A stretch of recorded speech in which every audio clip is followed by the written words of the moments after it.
What's going on, guys? Welcome back to the channel. So in this video we are talking clone fragrances. That's a very popular topic here on the channel, and I've got four very specific ones with their originals because for me, to my nose and my experience, these are four of the most accurate clone inspired by interpretations of said originals that they were going for to me. Now, I'm not going to call them exact carbon copies, but they kind of are to me. Very difficult to tell a difference. Usually it's a quality difference, but with some of them, they're actually designer clones, and you really can't tell much of a quality difference. So it comes down to the most subtle of nuances. It's just when you start getting to that point, it's pretty accurate, right? So let's dive into these four. I can't wait to talk about them. Stay tuned.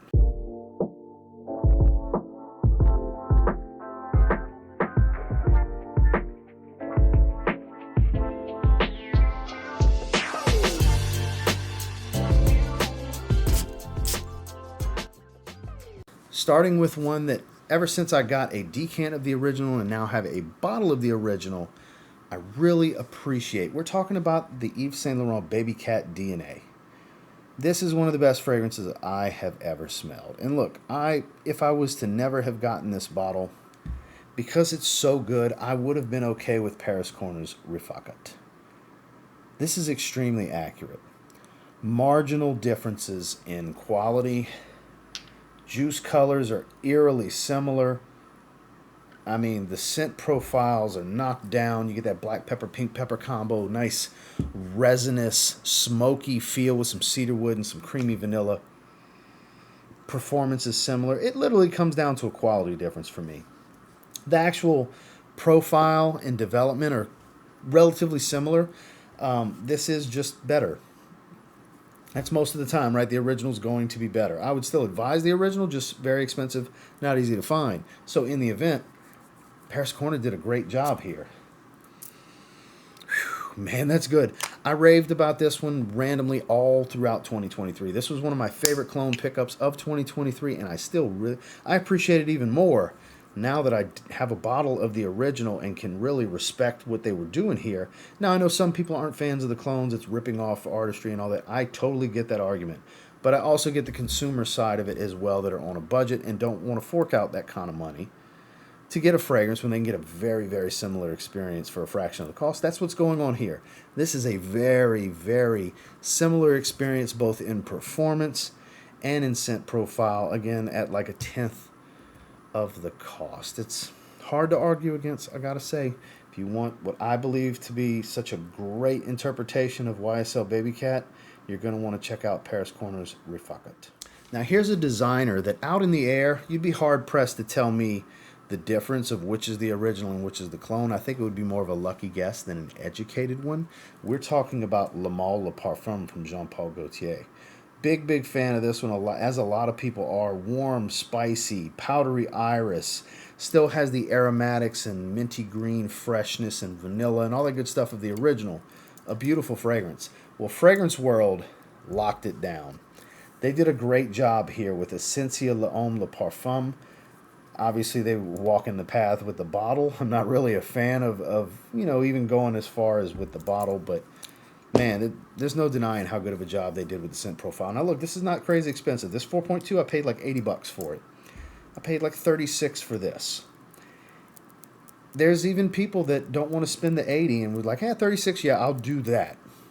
It makes sense for some people. I totally get it. And just out of curiosity was why I bought it in the first place. I really wanted to see, when it comes to these affordable designers, I just want to see how accurate. Fragrance World's been doing a really good job when it comes to affordable designers with replicating them for even less money. So it's like they piqued my interest. So I've been going back to the well, and they've been doing a good job. Y Le Parfum, their version, F Le Parfum. Another one, very good. That could have went in this video, but I didn't want to do another one for the designers aside from the next one. I did two niche and two designer is what it broke down to. And this is so accurate to the real deal, and they even perform very similar. 8 to 10 hour longevity fragrances, about the same level of projection for about 2 hours.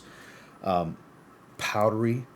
So, I mean, they're both a fantasy iris note. Neither of them are natural Florentine iris, so of course they're able to get a lot closer because they don't have to pay for the expensive natural iris, because they didn't pay for natural expensive iris either. So they were able to really lock it down. A little bit of cardamom adds this like fresh pop of spice. You got a warm amber, so it starts off fresh and spicy, settles into very warm and spicy. Just a beautiful fragrance. The aromatics here aren't overdone. They locked it down. If you want to get this for even less money, check out Fragrance World, Essencia L'Homme Le Parfum. Now we're doing the other designer that I wanted to feature. And yes, it's another Jean-Paul Gaultier. This is Le Beau Eau de Toilette.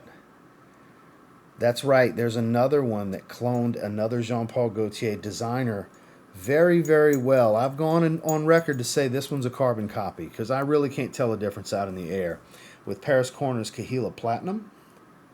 And I get asked all the time about this versus clones of Le Beau Le Parfum, and I'm like, they're not the same, guys.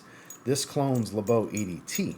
Le Beau EDT and Le Beau Le Parfum, yes, Le Beau Le Parfum is this as its base DNA, but it adds to it. It adds pineapple and iris and cypress, and it makes a deeper fragrance overall. Whereas this, tonka bean, bergamot, coconut. Same scent profile, same development, same synthetic nature, tropical citrus, sweet and powdery, similar performance, 6 to 8 hours in longevity, hour and a half roughly of projection. Very much the same fragrance, very much the same experience. Impressive to me, impressive. Now, is there a big enough gap in price? There's an argument for that because this is going to be in the like $30 to $40 range. This is in the $80 range, similar to what we talked about in the last one. Some people are on that budget. They don't want to spend more than 30 or 40 bucks, but they'd still like to smell this. So I advise Paris Corner's Kaheela Platinum. It is really all that close. I'm still super surprised at how well it worked out. They did such a good job with this one. I really like the bottle too, and the horse head and all that good stuff. God, that smells so good. I'm such a fan of this DNA. This is my favorite Jean-Paul Gaultier fragrance line. My favorite Jean-Paul Gaultier fragrance is Le Beau Le Parfum. So naturally, anything Le Beau, I'm always interested in checking out. I love the DNA, that sweet, synthetic, tropical smell. I'm just a sucker for it. And Paris Corner, they totally nailed it down. Like I said, across the board, from the nuance, to the profile, to the synthetic nature, to the performance. If you want this for less money, get this. This is Paris Corner's Kaheela Platinum. Last but not least, I just did a full review on this fragrance. Another one that's very impressive, and it's another one from Paris Corner. They did a good job. We're talking about Parfums de Marly-Layton. That beautiful mentholic Vicks Vapor Rub kind of opening, peppered spice, fruity apple, creamy vanilla. That's not too creamy. Nice and warm woody. We've got North Stag, Deux. Wildly accurate. I get a similar feeling even. Like the nuance is very similar. Like the way they develop on skin is pretty similar. Obviously there's a quality difference, but it's not a huge gap. There's less of a quality gap here than there is here. I feel like these oils are higher quality than what was used with Parfums de Marly. Not a huge difference, but a big enough difference, a noticeable difference, whereas I get the same kind of opening, transition into heart and dry down as I get from here. Like it's interesting that the way the note pyramid shook out with the way it develops on skin, how accurate they are to one another. Hence the reason we're talking about them here in this video. So there's a bunch of great latent clones out there, and maybe you have one already that you're absolutely in love with, in which case don't even bother checking this out. If you have one you love, roll with it. No reason to change it up. You're just going to add redundancy in your collection, and then you end up with 1,600 fragrances. That kind of stuff happens.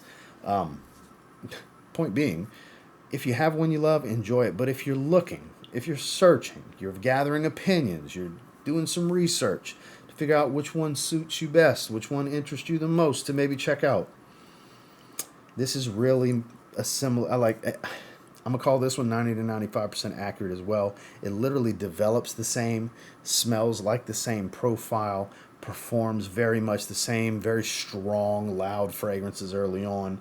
Very attractive, alluring, pull people in kind of DNA. And the quality is not too far off from one another. Closer than you may think. So if you're looking for this and you don't want to spend this kind of money, get this. Paris Corner's North Stag, Deux. Well, that's the 4 that I wanted to cover in this video with you. And until next time, do me a real quick favor. Go ahead and like, comment, subscribe. So I do appreciate all the feedback, and I love hearing from you guys. Of these 4, have you tried any of these? What's your assessment? Do you agree? Do you disagree? It's all good. Keep it respectful. We can have an open dialogue about it. But this is my interpretation and how they come across to me. They're very accurate to the originals, in my humble opinion. Until next time, I will say, if you get your hands on any of these 4 and you give them a spray now, you might end up thanking me later. Have a good one, guys.